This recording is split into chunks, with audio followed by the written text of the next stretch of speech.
Bonsoir mesdames et messieurs, bienvenue dans cette grande édition d'information sur EFAM Télévision pour vous informer. On commence d'abord par cette brève. Rendons-nous à Goma, dans le nord Kivu, où 28 criminels ont été arrêtés, parmi eux 23 hommes et 5 femmes. Certains sont rwandais et d'autres congolais.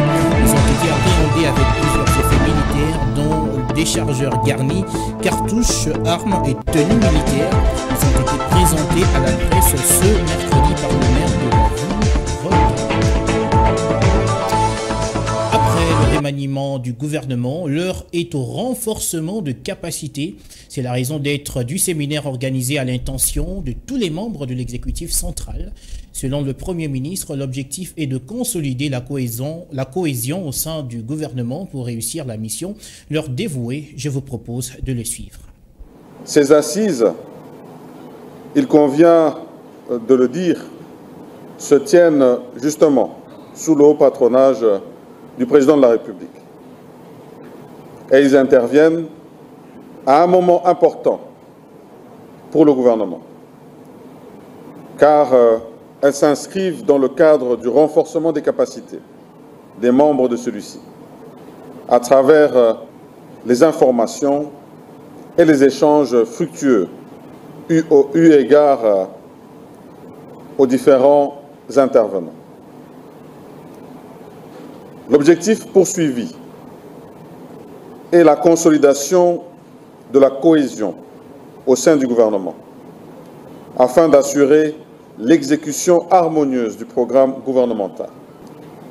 C'est pour cette raison que le présent séminaire a pour thème principal construire une cohésion efficace et créer une dynamique de changement par la culture de l'excellence et la gestion publique axée sur les résultats du programme gouvernemental.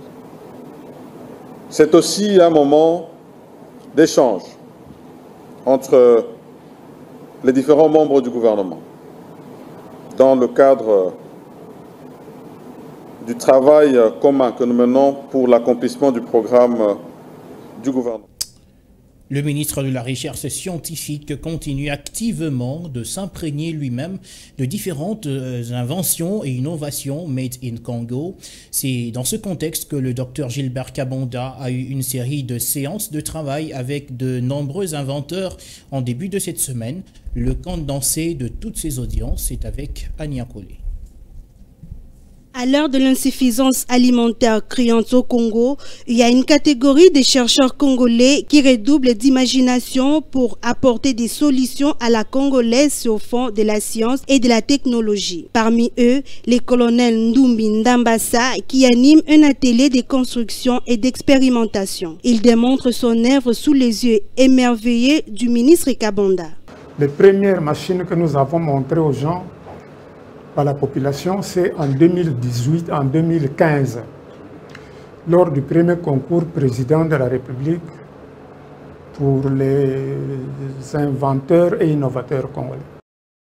À son tour, l'inventeur des ECOB, un médicament traditionnel capable de guérir la prostate sans intervention chirurgicale, a présenté au ministre Kabonda les besoins de son centre afin de parvenir à une production industrielle. Pour Gezin Sanga, directeur général du Centre congolais de recherche en médecine traditionnelle, cela va empêcher la fuite des capitaux. Nous ne sommes pas dans une phase empirique. Nous avons évolué. J'ai dit en 2009, on était avec l'INRB, c'est-à-dire on menait des recherches, des analyses. Et les analyses avaient donné des résultats. Les rapports sont là qui prouvent que c'est un médicament qui agit sur cette pathologie-là. La solution miracle à la congolaise sur le dégât causé par le réseau électrique de la SNEL est enfin là. C'est une innovation du chercheur ingénieur électricien Évariste Bolala, cadre de la SNEL qui a à son actif 5 inventions dans le même domaine. Je viens d'être reçu par le ministre, c'est par rapport à mes inventions. Il y a une invention la plus importante, parce que j'en ai 5. La plus importante, c'est cette invention ici. C'est pour une fois utiliser cette invention, manchon Bolala. Un manchon, c'est une pièce qui sert à joindre des bouts de câble, tel que vous voyez ici. Les problèmes que nous avons ici, dans la ville de Kinshasa, c'est le problème des jonctions des câbles qui brûlent à répétition. Les conséquences, c'est ce que vous vivez dans vos maisons. Il n'y a pas une phase, il n'y a pas deux phases, il n'y a pas trois phases. Les appareils électroménagers brûlent s'il y a surtension. Ces surtensions viennent des jonctions, ce n'est pas de la cabine. À côté des chercheurs masculins, il existe aussi de braves femmes. C'est le cas d'Eugénie Ndinkembi, chercheuse et professeure assistante à l'université Kimbanguist au Congo, qui a perpétué l'œuvre de son défunt mari avec lequel elle collaborait activement dans le domaine de la recherche scientifique. Papa Simo Kimbangu, comme il luttait pour la libération de l'homme noir, des peuples opprimés, donc il nous a légué une écriture qui est scientifique, qui ne s'arrête pas seulement à la manière d'écrire, mais ça peut nous donner la possibilité maintenant de mener des recherches dans les différents domaines que nous avons. Nous avons dans les domaines des arts, de l'architecture, la mécanique et consorts. Il y a des résultats aussi qui sont palpables. Désormais, il ne sera plus question de paniquer devant la maladie connue, le nom des SS, qui traumatise plus d'une personne. La solution miracle est là et le remède Made in Congo est la trouvaille du chercheur congolais Adonis Mpunga. C'est un produit qui résout le problème de l'anémie SS. C'est une première en République démocratique du Congo. Une grande première parce que, et même au monde, des chercheurs ont aussi réfléchi sur l'extermination de l'insalubrité à Kinshasa, où les ordures sont un peu partout. Bob Mbenza, chercheur, vient d'inventer la poubelle en plastique dénommée Poubob. Notre invention consiste à collecter les déchets plastiques qui traînent sur le milieu quinois et transformer cela en des poubelles écologiques, poubelles intelligentes, poubelles sensibilisatrices, et essayer un peu de réduire les quantités de déchets plastiques dans la ville province de Kinshasa. Notre invention, sa particularité est que c'est une poubelle qui est faite en base de déchets plastiques. Depuis qu'il occupe ses fonctions, le docteur Gilbert Kabanda ne cesse de recevoir des visites non de moindre dans ses bureaux. Sa présence dans ce ministère attire tous les chercheurs qui ont plus que jamais besoin de voir ces secteurs aller crescendo. À quelques jours de la sortie officielle de l'Union sacrée prévue ce samedi 29 avril, les cadres de cette plateforme qui soutient la vision du chef de l'État mobilisent la population. C'est le cas de Simon Moukié qui lance l'invitation à tous les Quinois à venir ce samedi au stade de Martyrs de la Pentecôte à 10 h pour assister à cette activité. C'est un propos recueilli par Pipavon.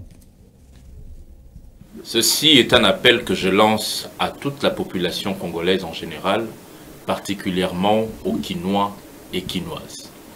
Venez nombreux, c'est samedi 29 avril 2023 au stade de Martyrs de la Pentecôte à partir de 10 h, à l'occasion du lancement officiel de l'Union sacrée de la Nation, vision chère du chef de l'État, Félix Antoine Tshisekedi Tshilombo. C'est comme cela, les partis politiques, regroupements politiques que compte l'Union sacrée seront là pour montrer à la face du monde son soutien au chef de l'État. C'est comme cela, nous aussi, au niveau des démocrates bâtisseurs du Congo, DEBACO, parti cher de l'honorable professeur Rémy Musunga Ibampale, nous invitons toute la population congolaise, quinoise, à se réunir à cette grande célébration pour le soutien du chef de l'État, Félix Antoine Tshisekedi Tshilombo. Fabrice Fwamba a été tué ce mardi à Luiza alors qu'il achetait du crédit téléphonique.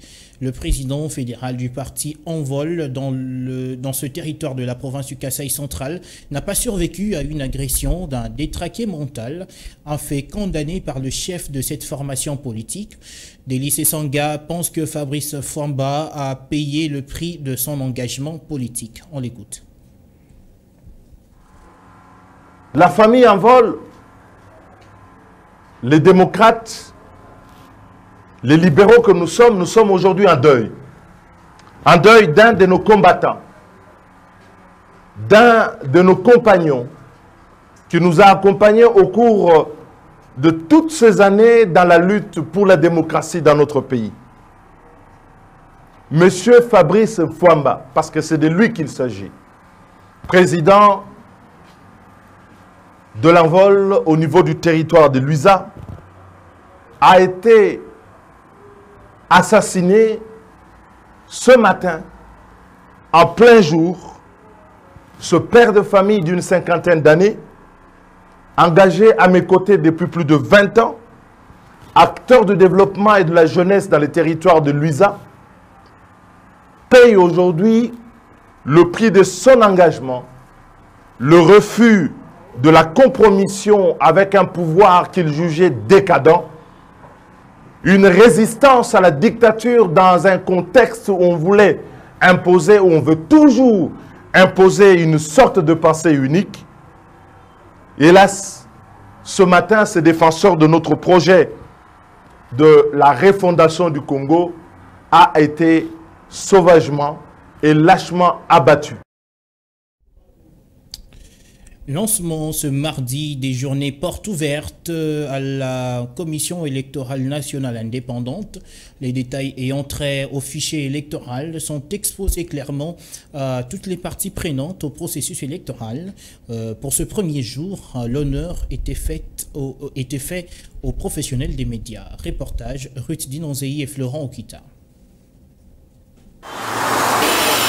C'est une première depuis que le processus électoral existe en République démocratique du Congo. La centrale électorale s'est décidée de ne rien cacher. Ces journées portes ouvertes connaîtront les moments d'échange et des visites guidées des activités d'adjudication qui se déroulent au Centre national de traitement. Pour cette première journée, les professionnels des médias ont été conviés à s'enquérir de toutes les données ayant trait au fichier électoral. J'ai l'honneur de vous souhaiter la bienvenue à la centrale électorale à l'occasion du lancement des journées portes ouvertes organisées à l'intention du parti prenant du processus électoral de manière générale et particulièrement pour les femmes et les hommes des médias.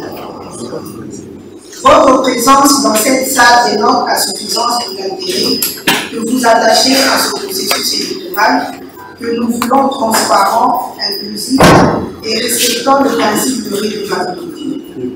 Dans cet exercice, la CENI qui vous remercie sincèrement du rôle que vous jouez par la couverture et la publication de ces activités, espère encore compter sur votre professionnalisme et patriotisme pour continuer à informer notre peuple sur les avancées du processus électoral. Le vice-président de la CENI a retracé le contexte dans lequel se sont déroulées les activités d'identification et d'enrôlement des électeurs. La CENI aujourd'hui est à date avec toutes les opérations. Cela veut dire que le mot glissement, comme nous l'avons toujours dit, n'est pas dans notre vocabulaire. Aujourd'hui, nous organisons cette importante activité, ces activités qui vont se passer en cascade pendant plusieurs jours devant tous nos partenaires dans le processus électoral. Nous voulons que tout le monde vienne voir ce qui se passe à la CENI. Au lieu d'écouter, au lieu de faire confiance aux réseaux sociaux ou aux candidats. La CENI a ouvert ses portes et veut que aujourd'hui que la presse soit au courant de ce qui se passe réellement, surtout en matière d'enrôlement des électeurs.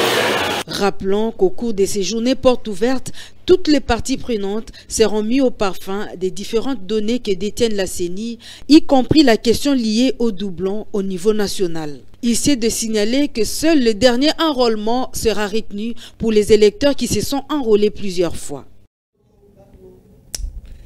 En 4 mois, la CENI a enrôlé plus de 46 millions d'électeurs, soit plus de 95% sur l'ensemble du territoire national, à l'exception de 3 territoires de la province du Nord Kivu pour des raisons sécuritaires.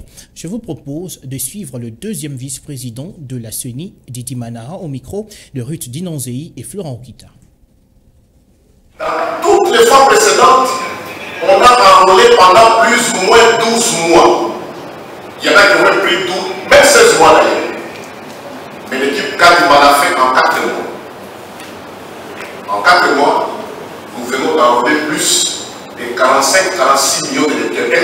lui-même, c'est un record. Donc, à ce sujet, la CENI est à féliciter. Pendant 4 mois, vous enlevez plus de 45-46 millions d'électeurs, c'est un record. Mais qu'est-ce qui va se passer pour les territoires qui étaient sous occupation? Je crois que vous avez compris que nous parlons ici de Rutshuru, de Massissi et à une très faible proportion de Nyiragongo.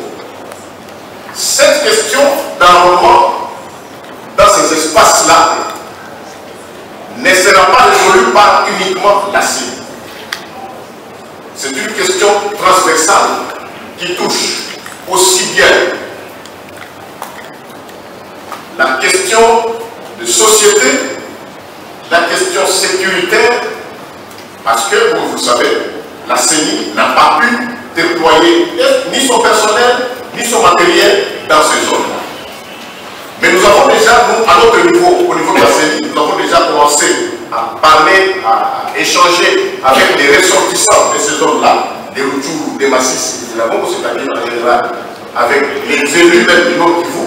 Nous avons parlé plusieurs fois avec les élus du Nord Kivu, des Rutshuru, des Massissi, et nous pensons vraiment qu'il y aura une solution concertée qui sera trouvée. Godé Asiwell n'est plus le bourgmestre de la commune de Kisanso pour un instant.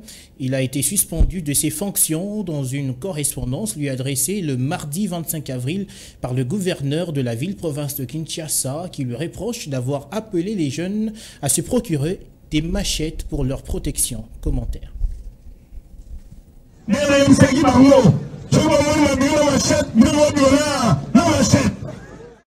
C'est le vice-premier ministre en charge de l'Intérieur, Peter Kazadi, qui a donné l'ordre au gouverneur de Kinshasa de suspendre Godé Asiwell de ses fonctions. Dans une correspondance lui adressée, le locataire de l'hôtel de ville de Kinshasa reproche au bourgmestre de Kisanso d'avoir invité les jeunes de sa municipalité à se munir des machettes pour se défendre contre les Kuluna, chose qui a entraîné comme conséquence des affrontements des inciviques Kuluna et une montée inquiétante de l'insécurité, a déclaré Jean-Tini Ngobila dans sa lettre de suspension. Faisant suite de ce qui précède, je vous informe de l'ouverture d'une action disciplinaire à votre charge, a ajouté l'autorité provinciale de Kinshasa. Pour l'heure, l'intérim de ces fonctions est joué par le bourgmestre adjoint Yvonne Ilunga Niamabo jusqu'à la fin de la procédure disciplinaire qui sera enclenchée par le ministre provincial de l'Intérieur, Sécurité et Justice. Alors que l'insécurité était déjà assez grandissante dans la commune de Kisanso, l'adresse du bourgmestre de cette commune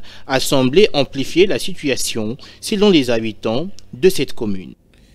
Direction la ville de Chikapa, dans la province du Kasaï, où les inondations ont occasionné des pertes en vies humaines et plusieurs dégâts matériels. Joint au téléphone pour retracer le fait, le coordonnateur provincial de la société civile du Kasaï, Alain Kachama, a affirmé que le débordement de la rivière Kasaï a même inondé la centrale hydroélectrique de Lubudi.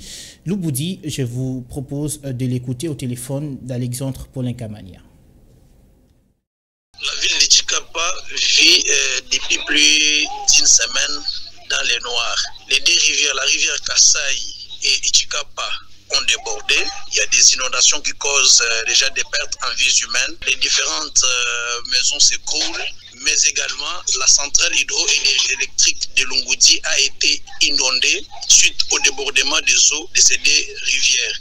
C'est ce qui fait que la société qui dessert la ville en électricité n'est pas à mesure de servir la ville parce que ces installations ont été inondées des eaux de la rivière Kasaï qui ne permettent pas aux ingénieurs et aux techniciens de permettre à rétablir le courant sur l'ensemble de la ville de Chikapa. Ça fait presque une semaine, les techniciens sont en train de se battre. Nous croyons que par rapport aux informations qui sont en notre possession, ça ne pourra pas être plus facile ou le courant ne pourra pas être rétabli dans une semaine parce qu'il faut évacuer les eaux qui ont inondé la centrale hydroélectrique de Lungudi et par la suite opérer le nettoyage des matériels, mais également entretenir de la centrale et par la suite servir la ville de Tchikapa en électricité. Mais hormis ces problèmes d'électricité, il y a aussi un autre problème, c'est que les deux rivières qui ont débordé causent des dégâts matériels énormes sur le long des rivières. Pour le moment, nous avons besoin d'un appui humanitaire pour que certaines personnes qui se retrouvent être logées dans les écoles puissent trouver des endroits où ils peuvent passer des nuits et permettre à ces écoles occupées actuellement que les élèves puissent les fréquenter sans difficulté. Mesdames et messieurs, c'est l'heure de parler sport.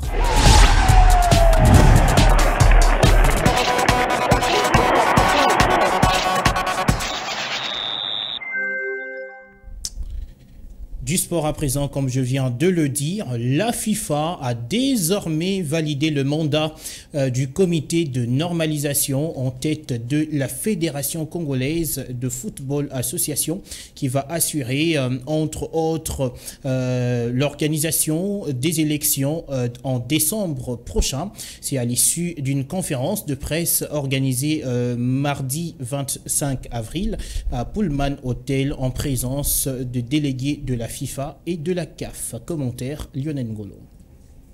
En séjour en République démocratique du Congo, le bureau des conseils de la Fédération internationale de football association a décidé de nommer un comité de normalisation à la tête de la Fédération congolaise de football association, conformément à l'article 8 alinéa 2 du statut de la Fédération internationale de football. Le mandat du comité de normalisation prendra fin jusqu'au 30 novembre prochain. Il s'y est de signaler que ce comité de normalisation placé en tête de la FECOFA aura pour mission de gérer les affaires courantes de la Fédé et veiller à ce que tous les membres du comité électoral soient élus par le congrès de la FECOFA en accord avec le nouveau statut et le nouveau code électoral de la fédération prouvé le 5 septembre 2022. L'élection veillant ensuite à ce que l'élection du nouveau comité exécutif de la Fédération congolaise de football association s'organise en accord avec le nouveau cadre statutaire de Fédération congolaise de football association. Les comités de normalisation de la FECOFA s'organisent de la manière suivante. Un membre désigné conjointement par la Fédération internationale de football association et la Confédération africaine de football dans un bref délai. Tous ces membres vont faire objet d'un contrôle d'éligibilité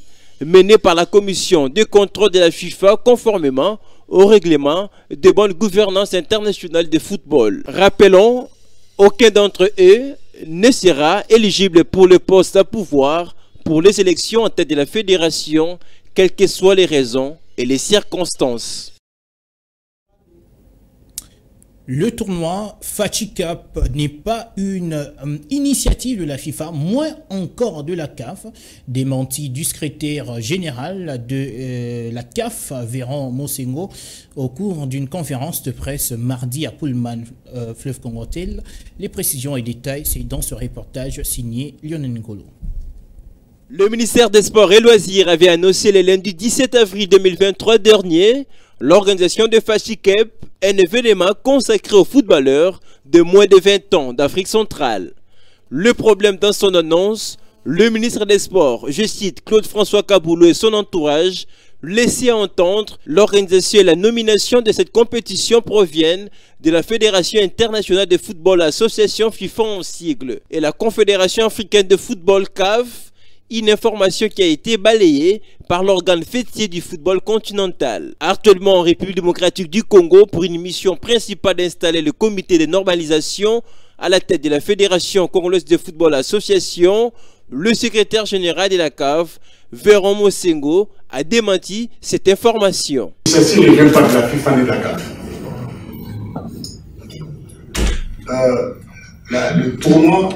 Le tournoi Fachi au niveau de... Il y en a des tournois qui portent les autres noms des présidents. Si la zone UNIFAC est organiser un tournoi dans ce sens-là de jeunes, on va le soutenir. Parce que c'est ça notre but, soutenir le développement du football. Mais dire qu'on a l'initiative, moi je ne suis pas au courant. Mais dire que la CAF soutiendrait un tel tournoi, bien sûr. le FIFA aussi soutenir, parce que c'est ça le sens de notre métier, soutenir le tournoi de développement du football. Oui. Rappelons que ce tournoi dénommé FACHICAP devait voir le jour en juin prochain pour promouvoir le football d'âge. Reprise ou pas, en tout cas, c'est le mot incertitude qui prend place par rapport à la reprise de la Ligue nationale de football. C'est ce que découle de la tripartite du secrétariat de la CAF, la DEFO, la commission de la Ligue Foot qui s'est tenue mardi 25 avril au siège de la Fédération congolaise de football et d'économiser l'argent pour l'organisation du championnat de la saison prochaine, alors que le 5 mai était déjà la date choisie pour la reprise du championnat à l'issue de la rencontre entre l'ADEFCO et le ministre des Sports au stade de Martyr de Ponté. Et voilà, c'est également la fin de cette édition d'information. Madame, messieurs, merci à tous de nous avoir suivis. Merci surtout à l'équipe qui m'a accompagné. Je pense notamment à Caleb Kajou, Moubini et le caméraman Pipa Rongo qui a assuré cette édition. Madame, messieurs, on se retrouve très prochainement avec les mêmes.